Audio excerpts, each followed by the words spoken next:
Salam, hər vaxtınız xeyir olsun, əziz tamaşaçılar və dəyərli izləyicilərimiz. Hər birinizi Hisar İnternet Televiziyasının efirindən salamlayıram. Bizimlə siyasi baxış verilişini izləyirsiniz. Əziz tamaşaçılar, 2025-ci ilin yekunları hansı hadisələr və məsələlərlə yada qaldı? Elə bu barədə studiyamızın qonağı ilə müzakirə aparacaq. Qonağımız Milli Məclisin deputatı Azər Allahverənovdur. Xoş gəlmişsiniz Azər müəllim, xoş gördünüz. Dəvətimizi qəbul edib gəldiyiniz üçün təşəkkür edirik. Ümumiyyətlə Azər müəllim, 2025-ci il digər illərdən fərqləndirən əsas hadisələr, əsas xüsusiyyətlər nə ilə yada qaldı? Bu barədə ümumi fikirlərinizi və təəssüratlarınızı öyrənmək istərdik. Buyurun. Çox maraqlı bir sual verdiniz. Məsələ bundadır ki, biz bir neçə kontekstdə məsələyə yanaşa bilərik. Bir var ümumilli səviyyədə.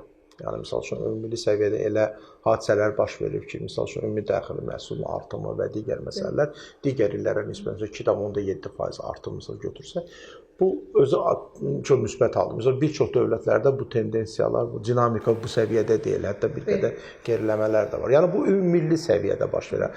Tutaq ki, regional səviyyədə danışsaq, məsəl üçün, regional səviyyədə Cənubi Qafqaz bölgəsini götürsək, Cənubi Qafqaz bölgəsində uzun müddətdir. Xüsusilə də burada mövcud olan təhlükəsizlik sisteminə ciddi təhdid yaradan, təhlükə yarada bilən münaqişələrin həll olunması ilə bağlı bir xarakterizə olunan bir prosesi baş verirdi və o proses də Ermənistan-Azərbaycan münaqişəsi ilə bağlı idi. Baxın, indi biz bu nöqteyi nəzərdən yanaşdıq məsələyə. Avqustun 8-də çox vacib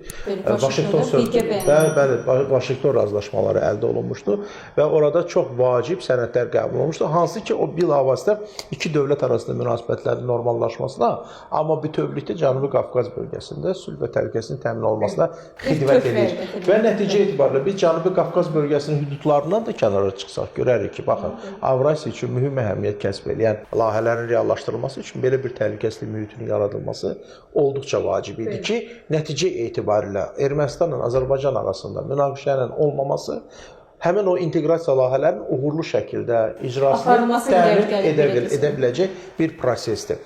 Burada mən bu yaxınlarda hətta bir, deməli, belə bu günün özündə xarici yaxın şərqlə bağlı olan ekspertlərin, xüsusilə də İsrail, Qəzza münasibətlərindən bağlı bir müzakirələrini dinlədim. Orada İran məsələsi də dilə gətirildi və onlar belə bir fikir söylədilər. Dedilər ki, baxın, Azərbaycanla Ermənistan arasında münasibətin normallaşması Zəngəzur dəhlizinin açılması üçün şərait yaradır. Amma Zəngəzur dəhlizinin açılması, yəni bu Amerika Birləşmiş Ştatlarının bir layihəsi olaraq Çinin orta dəhliz konsepsiyasına zidd olan bir layihədir.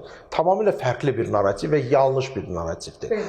Biz çox əminliklə deyə bilirik ki, Zəngəzur dəhlizi Azərbaycan üzərindən icra olunan orta dəhliz layihəsinin bir komponentidir. Yəni, gələcəkdə istifadəyə veriləndən sonra. Artıq bunun da əsası harada qoyuldu? Həmin o Vaşinqton deməli razılaşmaları zamanı Ermənistanla ABŞ arasında imzalamış sənədlərdə TRIP layihəsi olaraq göstərildi. Bu da deyək, regional və hətta bir qədər də deyək, Avrasiya qitəsi nöqtəsinə. Bir qədər də bunu böyütsək biz çevrəsini, deməli, burada Türk dünyası ilə bağlı çox vacib proseslər həyata keçirilməkdədir. Yəni, bildiyiniz kimi, Azərbaycanda artıq sədrlik Türk Dövlətləri Təşkilatına Azərbaycana keçibdir. Ümumiyyətlə, Qəbələdə Türk Dövlətləri Təşkilatının zirvə toplantısı məsələsinə də bir nəzər salmaq. Mən elə o məsələyə gəlirəm ki, baxın, onun Qəbələdə keçirilən zirvə toplantısının tarixi əhəmiyyəti nədədir və bu nə zaman baş verir? Azərbaycan Türk Dövlətləri Təşkilatına üzv olan zaman Qəbələdə keçirilən zirvə toplantısında qərar qəbul olunur ki, Türk Dövlətləri Təşkilatının formatı artıq TDT yox, TDT plus olur. Bunu çox insan bəlkə də ola bilsin ki, mahiyyətə varmadan fikirləşir ki, TDT idi, indi oldu TDT plus.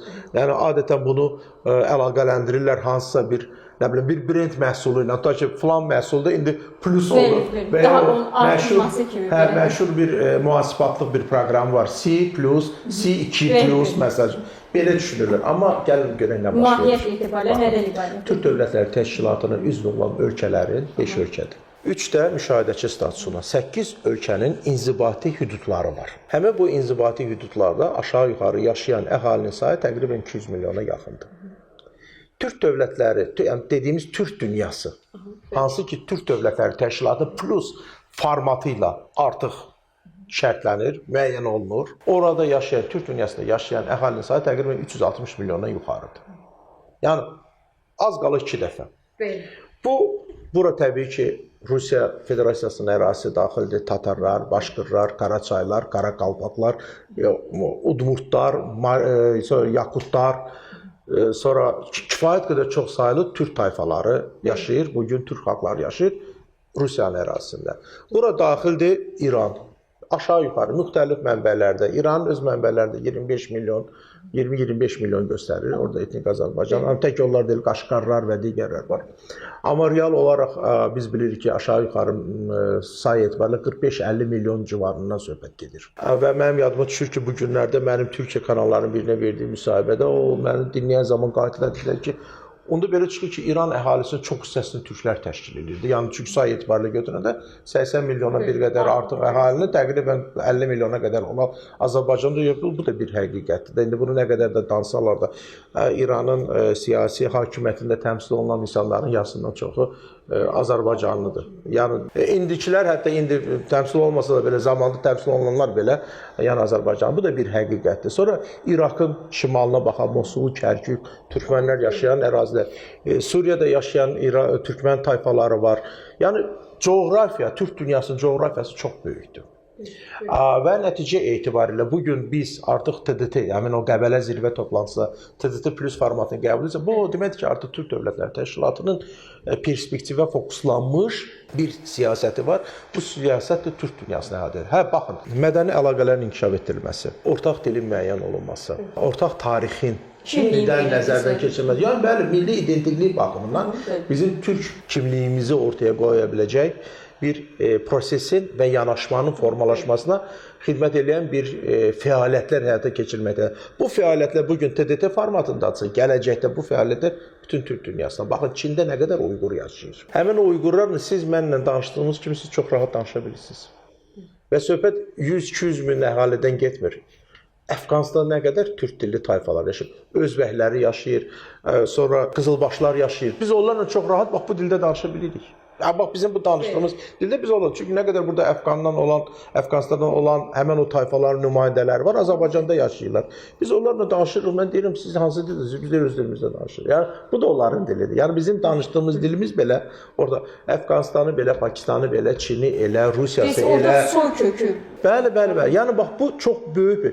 Nəyə görə həmişə ümumiyyətlə türk xofu, türk mövzusundan qərbdə qorxurlar? Çünki onlar qorxurlar ki, bax böyük bir bu qədər belə aglomerasiyada da belə bir coğrafi ərazidə bir toplum bir araya gəlirsə, Türk Dövlətləri Təşkilatı formatında artıq puxtələşirsə, bugün dünən bu şuru idi. Bugün bu Türk Dövlətləri Təşkilatıdır. Sabah ola bilər ki, bu ittifaq da olsun. Bunlar ondan qorxurlar. Avropa Birliyindən müqayisə olunmaz dərəcədə gücə malik olan siyasi mərkəzdən söhbət gedir. Ordusu olan Türkiyə, Azərbaycan, Özbəkistan, Qazaxıstan ən güclü ordulardır bunlar. İqtisadiyyatı göz qabağında yüksələn, inkişaf edən. Əhalisi demoqrafiya, baxın, dünya üçün bugün beynəlxalq münasibətlər sistemində önəmli olan məsələ bilirsiniz nədir? Demoqrafiya mövzusu. Niyə? Çünki Avropa niyə deyirlər qocalandı? Sürətlə qocalma gedir. Yeni nəsil gəlmir. Bizdə Özbəkistanda 20 il bundan qabaq yaşayan əhalinin sayı 15-20 milyondur, bugün 35-36 milyondur. Demoqrafik artım sürətlə gedir və bunlar bundan qorxurlar, bundan çəkinirlər. Amma biz də deyirik ki, ay Avropa, ay dünyanın müxtəlif bölgələri, bundan qorxmaq lazım deyil. Bundan necə mən faydalana bilərəm? Bax, bunun üzərində düşünmək lazımdır. Baxın, Türk Dövlətləri Təşkilatı bu siyasəti müəyyənləşdirir ki, biz hamı üçün açığıq. Ona görə də biz hamı ilə konstruktiv dialoqda və əməkdaşlıqda maraqlıyıq. Hamıya fayda gətirə biləcək. Zəngəzur dəhlizi də onlardan biridir. Belə o barədə sual regional müstəvidə, amma müxtəlif müstəvilərdə, yəni çox böyük uğurlar var. İndi sualınızı verirsiniz, mən daha ətraflı. Zəngəzur dəhlizinin açılması təkcə Ermənistan deyil, ümumiyyətlə dövlətlərarası münasibətlərdə hansı töhfələri özündə əks etdirəcək? Bildiyimiz kimi, bunun iqtisadi imkanlar cəhətdən, logistika cəhətdən necə xarakterizə edə bilərsiniz? Təbii ki, lokal şəkildə bu layihəyə siyasi mərkəzlər baxdıqda bunun daha çox geosiyasi əhəmiyyətə malik olduğunu göstərir. İqtisadi mərkəzlər baxdıqda ola bunun daha çox bundan kim mənfəət götürə bilər və necə götürə bilər? Hər bir tərəf özünün mövqeyindən və sahəsindən asılı olaraq buna reaksiya verir. Misal üçün, siz əgər kulturoloqdan soruşsanız ki, Zəngəzur dəhlizi nə kimi fayda verə bilər? Kulturolog biraz çox fikirləşmədən sizə deyə bilər ki, beynəlxalq yük daşımalar və beynəlxalq sərnişin daşımalar mədəniyyət arası dialoqu intensivləşir və haqlıdır. Çünki bu Zəngəzur dəhlizi burada əlavə bir töhfə vermək iqtidarında da impuls verməkdir. Siz IT mütəxəssisindən soruşsanız, texnologiyalar sahəsində çalışan şəxsdən soruşsanız ki, Zəngəzur dəhlizinin idarə olunması nə kimi töhfə verə bilər IT sahəsinə? O deyər ki, nə danışırsınız? Burada tamamilə yeni bir texnoloji nailiyyətlər, texnoloji yeniliklər, ağıllı idarə etmə konsepsiyaları və bu böyük bir sahədir. Fərz elə siz hansı bir kontekstdə məsələyə yanaşsanız, görəcəksiniz ki, hər bir sahənin aspektindən çıxış edir. Burada ən böyük bunun fövqündə duran nədir? Dövlətlər arasında əməkdaşlığın inkişaf etdirilməsi üçün çox real bir zəmin yaradılmış olur. Zəngəzur dəhlizinin açılmasıyla. İqtisadi cəhətdən mənfəətlidir, vaxt baxımından çox qısa vaxt tələb edən bir layihədir. Eyni zamanda idarə olunması, yəni kim Zəngəzur dəhlizinin lehinə bugün səs verir və kim bunun əleyhinə səs verir? Lehinə səs verənlər Cənubi Qafqaz bölgəsində sülh və davamlı təhlükəsizlik sisteminin effektiv işləməsində maraqlı olan dövlətlər. Birisi sabit və təhlükəsizliklə maraqlı. Bir mənalı. Yəni praqmatik düşünən qüvvələrdən söhbət gedir. Konstruktiv mövqedə olanlardan söhbət gedir. Öz maraqları yox, siyasi maraqlardan. Yox, burada təbii ki, müəyyən konjunktur yanaşmalar ola bilər, amma ki biz deyirik axı, Avrasiya qitəsinin önəmli olan və geosiyasi əhəmiyyəti yüksək olan layihədir Zəngəzur dəhlizi. Nə üçün? Çünki o layihənin özünün işə salınması bu sadəcə olur dəmir yolu və ya avtomobil yolu arteriyası deyil. Cənab Prezident çıxışlarının birində xüsusilə qeyd eləmiş ki, Zəngəzur dəhlizi açılandan sonra nəticə etibarilə həmin dəhliz üzərindən tək yüklər və sərnişinlər daşınmayacaq. Yaşıl enerjinin daşınması, kommunikasiyaların ötürülməsi, bu artıq böyük bir prosesdən söhbət gedir. Ona görə də Ermənistanda bəzi qüvvələr var, onlar deyir ki, baxın, Zəngəzur dəhlizi bu eninin uzunluğu bir 5 metrəlik bir zolaq deyil. Yəni da ki, eni 5 metrəlik, uzunluğu 42 kilometr olan zolaq deyil. Bu söhbət böyük bir ərazidən gedir, bu əraziyi Azərbaycan zəbt eləyəcək və s. Bax, belə bir narrativlər irəli sürürlər. Amerikanlar ona çox yaxşı bir cavab verdilər bu yaxınlarda. Mənim o cavab çox xoşuma gəldi. Deyirdi, siz bunu deyirsiniz ki, bu torpaq ekstensional prinsipə uyğun olaraq da, yəni ki, o torpağın idarəsi olması verilir Azərbaycana. Onun hüquqi əsaslarını qoyuruq bir qırağa, tarixi əsaslarını qoyuruq. Zamanında həmin o dəmir yolda, Azərbaycan dəmir yolunun tərkib hissəsini o barədə danışmırıq biz. Və Amerikanlar bunu elə bir ki, Ermənistana gələn bu narrativlərə cavab olaraq deyir, baxın, siz bir Zəngəzur dəhlizi barədə danışırsınız. Biz bu tərəfdən Amerikadan baxdıqda bizim üçün Cənubi Qafqazın özü böyük bir dəhlizdir. Yəni, biraz qlobal baxdıqda və qlobal düşündükdə həqiqətən elədir. Azərbaycan hökuməti, Azərbaycanın ali rəhbərliyi, siyasi rəhbərliyi qlobal düşünür, qlobal gedişlər eləyir, qlobal addımlar atır və həmin ümummilli yox, ümumbəşəri, planetar mahiyyət daşıyan proseslərə öz töhfəsini vermiş olur. Bax, bu addımları ilə. Qlobal kimi, Ermənistan çox da çalışsın ki, qlobal düşsün. Desin ki, mən sülh yol kəsişməsi deyilən bir layihə, heç özü də başa yol kəsişməsi nədən ibarətdir. Hələ onu da çalışır, hansısa beynəlxalq sənədlərə salsın. Bu yaxınlarda Fransa ilə bir strateji tərəfdaşlıq gündəliyi haqqında bir saziş imzaladılar. 64 səhifədə və orada salıblar onu. Fransızdan soruş deyilən ki, bu yol sülh kəsişməsi deyilən bir şey nədir? Nədən ibarətdir? Yəni, qonşularla təcrid vəziyyətdə yaşayan dövlət hansı sülh kəsişməsindən danışa bilər? Yəni, hansı yol kəsişməsindən danışa bilər? Əgər təcrid vəziyyətdəsi, Azərbaycana ərazi iddiaları indiyənə qədər konstitusiyada var. Türkiyə ərazi iddialarının indiyənə qədər konstitusiyada var. İranla heç münasibətləri elə də yaxşı deyil. Yenə də deyirəm, bax, son narrativləri deyirəm də. İrandan Ermənistanın davranışına bağlı çoxlu narazılıqlar var. Ələkbər vilayəti Ermənistana əbəs yerə sözünü demədi. Yəni, siz mənim qırmızı cizgilərimlə zid hərəkətlər eləyirsiniz. Yəni, bunlar hamısından xəbər verir ki, İranla da münasibətlər elə normaldır. Bir dənə qalır orada Ümid Gürcüstanın üzərindən gedən o dəmir yolda, o da Lars yolu var, Gürcüstan ərazisində, o da bağlanır, sonra bu da bağlanır. Yəni, əgər siz həqiqətən də inkişafda maraqlısınız, əgər də həqiqətən suveren bir siyasət yürütmək etməlisiniz, siz bir kəbə qonşularla bağlı olan bütün narazılıqlara son qoymalısınız. ki, sonra da ərazi iddialarından əl çəkməlisiniz. O revanşistlər var. Başlarını qaldıranda elə başından vurub içəri atmaq lazımdır ki, yəni onlar başa düşsün ki, onlar erməni xalqını uçuruma aparırlar. Onlar artıq xalq olaraq artıq uçurumdadılar. Amma indi aşağı-yuxarı Paşinyan, yəni onu da insafən etiraf etmək lazımdır ki, bəzi hallarda görürsünüz ki, o prosesi idarə eləməyə çalışır. Qarşıdan parlament seçkiləri gəlir. O çalışır ki, o parlament seçkiləri öncəsi çox ciddi siyasi qərarlar verməsin. Bu da başa düşüləndir. Amma ki, real situasiya ondan ibarət ki, yəni bir cəmiyyətin içindəki türk narrativi, düşmən obrazı kontekstində dilə gətirilirsə, o cəmiyyətdən siz yaxşı bir şey gözləməyin. Cənab Prezident Vaşinqtonda görüşlərin nəticəsi olaraq bizim media nümayəndələrinə müsahibə verən zaman dedi ki, Ermənistan, mən Paşinyana dedim, getsin ev tapşırıqlarına məşğul olsun. Ev tapşırığı nədir? Bax, həmin bu cəmiyyətin içində olan o meyillərlə mübarizə aparsın və onların qarşısını alsın. İndi bu proses başlayıb, onu da demək istəmirəm. Ayrıca olaraq Şaxramayanla bilirsiniz ki, cinayət işi açılıbdır, ofisində yoxlamalar və digər proseslər gedir. Amma yenə də revanşist qüvvələr kifayət qədər bugün fəallar və aktivlər Ermənistanda. Azər müəllim, dekabr 26-da cənab Prezident İlham Əliyev idman yekunlarına belə desək həsr olunmuş mərasimə çıxış etmişdir. Bu arada çıxış barədə ümumi fikirləriniz necədir? Bəli, çox maraqlı nüansa toxundunuz. Əslində ilin yekunları barədə danışarkən həm də biz ona da münasibət bildirməliyik ki, bu il ərzində Azərbaycan idmançıları 2000-dən çox medal qazana bilibdir və bu 2000-dən çox medalın təqribən 600-ü qızıl medal. 600 qızıl medal nə deməkdir? Mən də keçmiş idmançı olaraq deyirəm və bir müddət 14 ildə Gəncə və İdman Nazirliyində işləmişəm, ona görə deyirəm. Mənim üçün bu çox bir qürur verici bir hadisədir. Ona görə ki 600 qızıl medal bu 600 dəfə Azərbaycanın bayrağının birinci yerdə dalğalanması, 600 dəfə Azərbaycan himninin çalınması demək. Və bu idman ümumiyyətlə düzdür, idmanla siyasət ayrı-ayrı sahələrdir və bunu kimsə qarışdırmaq istəsə bu heç də xoş nəticələr verməz. Amma ki istənilən halda idman həm də bu dövlətin kimliyini, xalqın kimliyini göstərə biləcək bir üsullardan biridir. Və dünyada artıq Azərbaycan idman sahəsində xüsusilə də, indi enerji öz yerində, misal üçün sülh quruculuq prosesində öz yerində, amma o cümlədən də idman sahəsində Azərbaycan artıq özünü idman tərəfdaşı kimi göstərən bir ölkələrdən biridir. Və Azərbaycanda baxın, 1-ci Avropa oyunları etibar olundu Azərbaycanda keçirilməsində.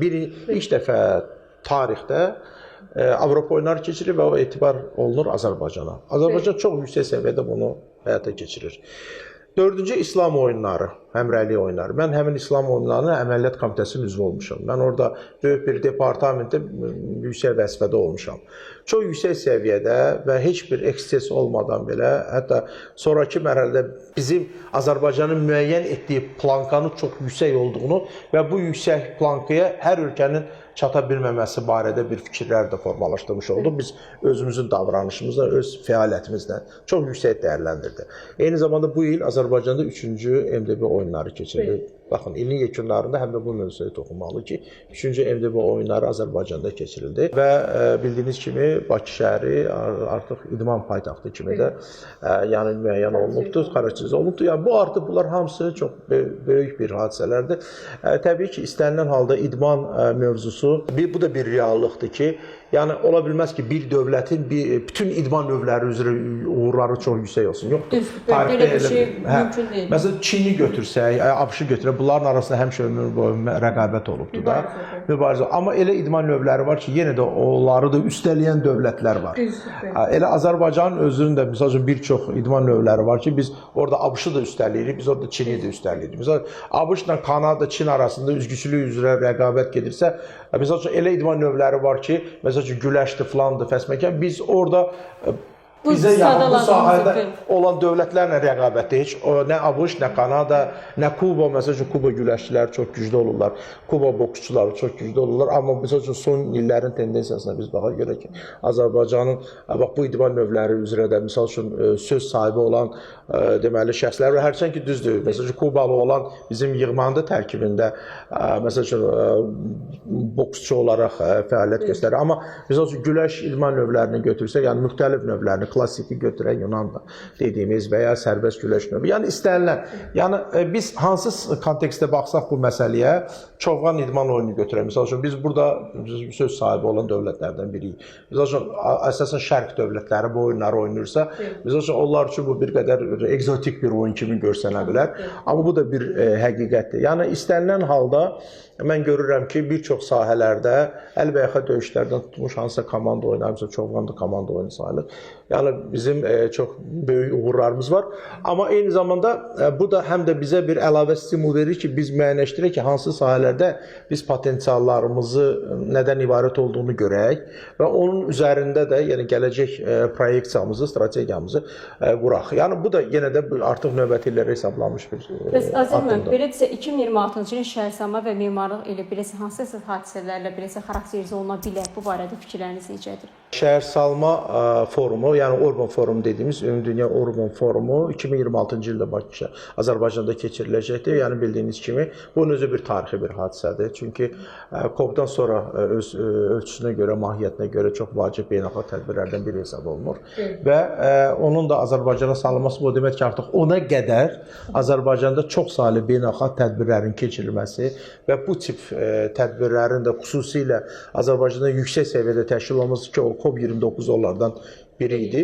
Artıq onu göstərir ki, dünya ictimaiyyətində, yəni beynəlxalq ictimaiyyətdə və cəmiyyətdə bu tipli tədbirlərin keçirilməsi ilə bağlı Azərbaycanın üzərə götürüləcəyi öhdəliklərin çox yüksək səviyyədə keçirilməsinə dair əminlik var. Yəni, bax, bu nöqteyi nəzərdən mən ona görə onu yüksək dəyərləndirirəm. Amma bu 2025-ci ilin yəni belə əldə olunan bir uğur kimi göstərsək də belə nəticə etibarilə bu 2026-cı ilin uğuru olacaqdır. Və son olaraq, yəni ilin künarı barədə biz danışırıqsa, ən önəmli hadisə də həm də odur ki, 2025-ci il Azərbaycan Konstitusiya və suverenlik ili kimi qeyd olundu. Yəni bildiyiniz kimi və bu çox böyük bir hadisəyə bir səbəb oldu. Yeri gəlmişkən tək konstitusiyamızın qəbul olunmasının 30 illiyi olmadı bu il. Həm də zəfərin 5 illiyi qeyd olundu Azərbaycanda. Həm də milli mətbuatımızın 150 illiyi qeyd olundu. Yəni yubiley hadisələrə qarışdı. Amma bütövlükdə bunu konstitusiya və suverenlik ili fövqündə baxdıqda biz görürük ki, bəli, Azərbaycan